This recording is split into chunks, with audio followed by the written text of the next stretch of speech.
Australians have been diagnosed with the coronavirus infection, bringing the national number to 4, and authorities are expecting that number to rise. There are 3 confirmed cases in New South Wales, with 1 other case found in Melbourne yesterday. Let's get more from Lydia Fang, who is outside Westmead Hospital in Sydney. Lydia, what can you tell us about these latest cases that have been found in New South Wales? Well, Miriam, 3 men aged 53, 43 and 35 are being treated here at Westmead Hospital. All have been isolated and are in close watch by doctors. There are also 2 other possible cases of coronavirus, which is still being investigated, and we're hoping to hear results from that later today. Now, one of the men who has the deadly coronavirus arrived in Sydney from Wuhan just this week on the 20th of January. He later developed symptoms and then contacted his doctor. Another arrived in Sydney from Wuhan on the 18th of January, but it took him about a week before he fell ill, and then he presented himself to hospital. While the 3rd man arrived in Sydney on the 6th of January, but it took more than a week before he developed symptoms, and then he went to hospital, and it's believed he contracted the coronavirus after being in contact with someone from Wuhan who also had the virus. Now, authorities are contacting all the passengers on the plane from Wuhan to Sydney who were in close contact to those passengers as a precautionary measure. But the chief medical officer here says that she does not believe that the people were contagious at the time while they were on the plane, so the risk of transmission is low. They became unwell quite a substantial period after the flight in, and so we do not believe that they're infectious at the time of their international flight. All of the cases when they arrived at the border were actually well and developed symptoms subsequent to their arrival. And Lydia, what can you tell us about what's happening in the other states? Yes, so yesterday we found the first case of coronavirus in Australia, and that was in Melbourne.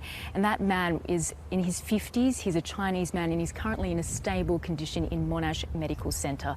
Meanwhile, 4 people in South Australia are undergoing precautionary tests, and those results are going to come to hand soon. There's another possible case in Queensland, and we're also waiting results from that. Now, Lydia, with a number of possible cases still being investigated and tests underway there, as well as the news that some people have found that their symptoms don't develop until more than a week after they've had an infection. What's been the message there for the public? Well, the advice from authorities is that people who have recently been in Wuhan or who've been in contact with somebody who has contracted the coronavirus to really monitor their health, and in particular be aware of any symptoms like fever or shortness of breath. And if those symptoms do arise, the Health Minister here in New South Wales is advising people to contact their doctor immediately or go to the emergency department of a hospital.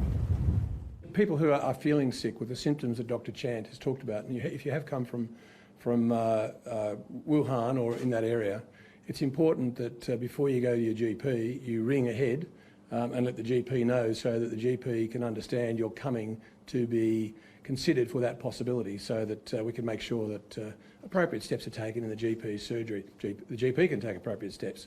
It's a very important aspect. And also, if you do have the symptoms, it would be great if you could also ring forward to the hospital and just indicate before you come that you're coming into our emergency department, because again, we can take the necessary precautions to make sure it's isolated, which in a 21st century capacity health system like we have, we can very easily do, but we need a little bit of warning.